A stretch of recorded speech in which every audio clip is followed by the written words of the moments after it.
শুভ সকাল বন্ধুরা, কেমন আছো তোমরা সবাই? আশা করছি খুব ভালো আছো। তো আজকে না মনটা খুব খারাপ। তার কারণটা প্রথমেই বলে দিই। খারাপ বলতে বলতে না তোমরা ভাবছো যে এই দিদি ভাইটা শুধু সারাদিন বলে ভালো নেই ভালো নেই, কী করে ভালো থাকবো বলো?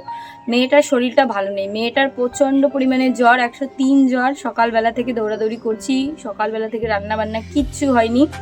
তো এটা একটু সরিয়ে নিই। তো ভাবছি যে রান্না করব, তার আগে কালকে আমার শাশুড়ি মা গেছিলো ওনার বাবার বাড়ি, তো সেখান থেকে দেখো এই যে মাংস আর ফ্রাইড রাইস পাঠিয়েছে।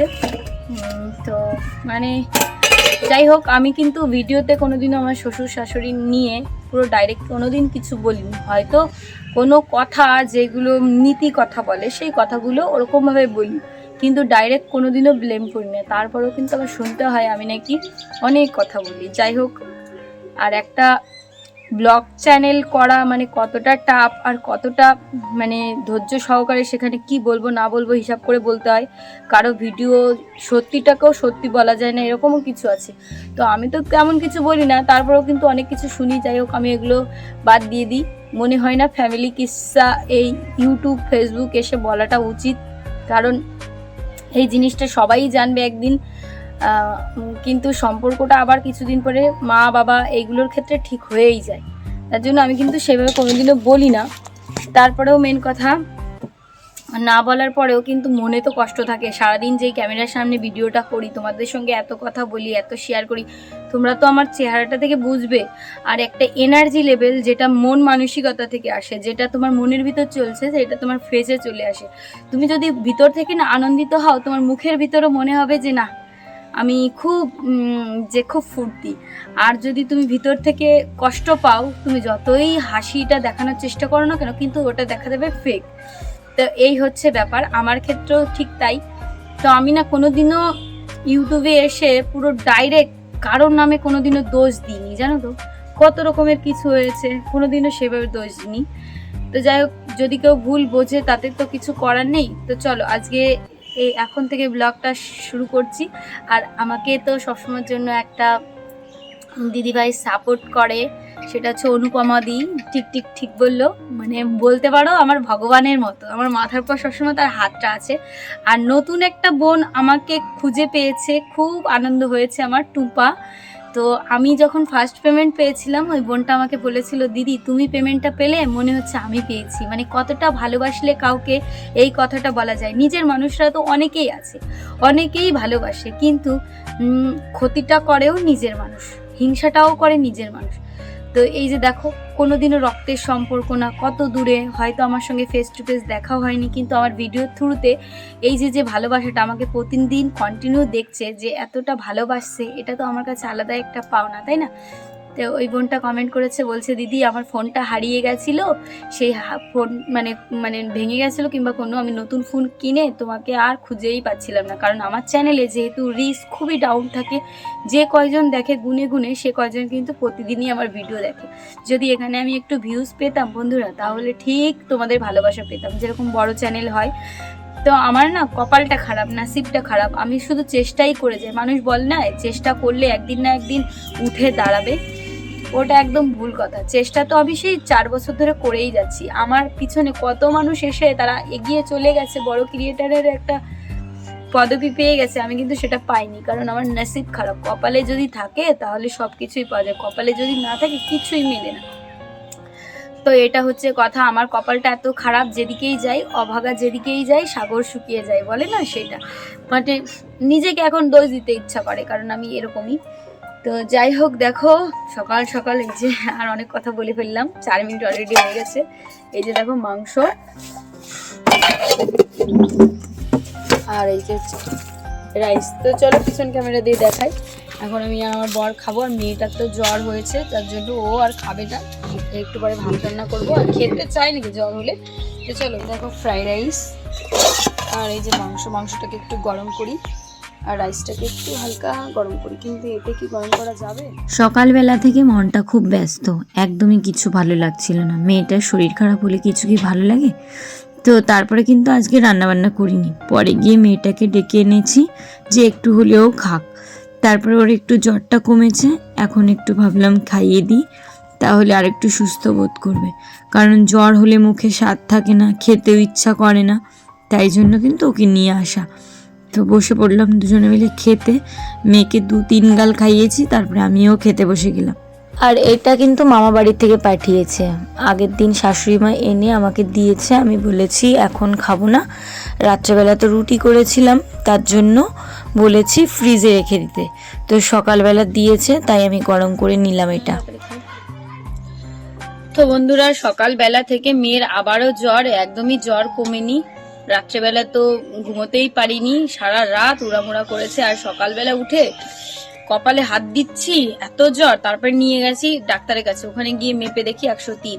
তারপরে ওষুধ একদম খাওয়ালাম, এখন একটু জ্বর পড়েছে। তো এখন দেখো ফ্রাইড রাইস আর সঙ্গে চিকেন কষা দিয়ে খাইয়ে দিচ্ছি। সকালবেলা রান্না করিনি, এটা আমাদের মানে কি পরিমাণে পাতা সারা বাড়িতে, কত যে কোড়াই, একদম পাতাই কমে না। তো না 2 দিন কি হয়েছে, শুধু এদিকটা পরিষ্কার করি, তারপর আজকে তো সকালে করিনি। জানি এই পাতাটা হায়েস্ট হলো, আজকে সব পড়ে যাবে, কারণ সব পেকে গেছে। আর এই দেখো কত পাতা জমিয়েছি, সব পাতা কিন্তু পোড়াতে হবে। কিন্তু এই পাতাগুলো আমি জাল দেবো, তার জন্য একটা বস্তাও তৈরি করতে হবে। কাকিমার কাছে যাবো, গিয়ে বলবো কাকিমা তোমার কোনো তেলা শাড়ি আছে নাকি, দাও বস্তা বানিয়ে পিছনের ঘরে রেখে দিলে তাও হবে, বলো তো। স্নান করার আগে এগুলো করতে হবে। তো এখানে 1 ঢিপি, ওখানে 1 ঢিপি, ওইখানে 1 ঢিপি। তো তারপরে ভেবেছি পাতাগুলো যখন সব পড়ে যাবে না, তারপরে গিয়ে ঘর বাড়িটা একটু পরিষ্কার রাখতে পারবো। না হলে এই দেখো আমের বোল থেকে শুরু করে সব কিছু এমন পরিমাণে পড়ছে। আর মুরগিটা যে কবে আনবো পুষবো, মন মানসিকতা একদমই ভালো ছিল না। টাকা পয়সার খুব সমস্যা, এই নিয়ে চলতে চলতে কি করব। তো এই টিনটা আমাদের বাড়ির পাশের ওই দিদিটা দিয়ে গেছে, এইখানে চালা মতো করবো, আর একটু বাকি থাকবে সেটা দিয়ে আর একটু ম্যানেজ করে করব, ভাঙাচোরা জিনিস দিয়ে করার চেষ্টা করব। তো মুরগি আনলে দেশি মুরগি খাওয়া যাবে, পোলট্রির মুরগি তো খাওয়া একদমই ভালো না।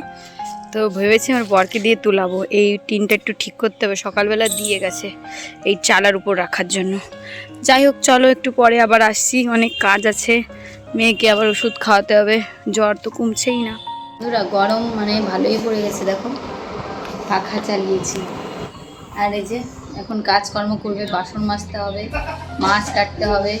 আজকে ভেবেছি ধানকুনি পাতা দিয়ে তরকারি রান্না করবো, সঙ্গে ভেন্ডি, এই দুটো রান্নাই করবো।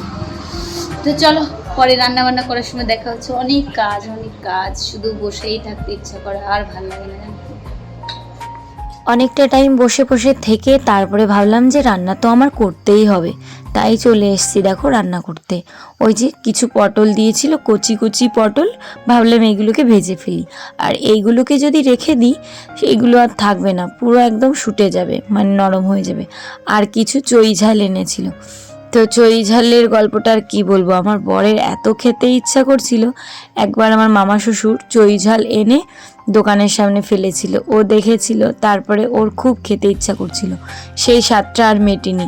তো আমার শাশুড়ি মা এইবার এনে দিয়েছে। যাই হোক, তারপরে আমি কিন্তু সেগুলো ফ্রিজে রেখে দিয়েছি, বেগুন আর হচ্ছে চই ঝাল। তো কোনো দিন মাংস রান্না করলে সেদিন হয়তো চই ঝালটা দিয়ে করার চেষ্টা করব, যেহেতু বরের পছন্দের জিনিস। তারপরে দেখো মাছটাকে ওইদিকে ভাজতে দিয়ে ভাতটাও উঠিয়ে দিয়ে আমি কিন্তু এক এক করে রান্না করছি, আর এক এক করে হাতে হাতে কাজ করছি। আজকে এতটা ব্যস্ত ছিলাম, গুছিয়ে করার টাইমই পাইনি। তো বছরের প্রথম ভেন্ডি, তো ভেন্ডি দিয়ে তরকারি খাবো, খুব ইচ্ছা হচ্ছে যে ভেন্ডির তরকারি খাই। আর আমার কোনো বাধা বিঘ্ন নেই, আমার যা ভালো লাগে আমি নিজে বাজার করি, নিজেই রান্না করি। বরের এইসবের দায়িত্বই নেই, কারণ ও না বাজার ঘাট সব কিছুর দায়িত্ব আমারই দিয়ে দিয়েছে, টাকা পয়সা দেয়, যা ভালো লাগে রান্না করি, কোনো দিন বলেও না এটা খাবো না কি ওটা খাবো, তাই জন্য চাপ নেই। তো যে স্বামীরা খেতে পছন্দ করে, বলে এটা রান্না করো ওটা রান্না করো, তাদের ব্যাপার আলাদা, আর আমার ব্যাপার সম্পূর্ণ আলাদা। তাই জন্য কিন্তু আমি সবসময়ের জন্য নিজের মন মতো করে করার চেষ্টা করি। তো এখানে দেখো সবজিগুলো কেটেছিলাম, আর একটা বালতি ফ্যান জলের ভেঙে গেছে, কে যেন ভেঙে দিয়ে গেছে, কাকিমা এই বালতিটা আবার কিনে দিয়ে গেছে। এই যে ওনারা ফ্যান জল নেয় গরুর জন্য। আর এদিকে দেখো প্রথমে তেল দিয়ে ভেন্ডিটাকে ভেজে নিচ্ছি, নুন হলুদ দিয়ে, আর এতে জল দিয়ে দেবো, একটু রাঁধুনি জিরে ফোড়ন দিয়ে ভেন্ডির তরকারিটা রান্না করে রেখে দিয়েছি। আর থানকুনি পাতাটা এতটুকু যে ভাবলাম এতে একটা আলু না দিলে সব তরকারিগুলো অল্প অল্প হয়ে যাচ্ছে, দুবেলা খেতে হবে তো, রাত্রেবেলা আজকে আর রুটি করব না, একদম শর্টে খাটে করার ধান্দা।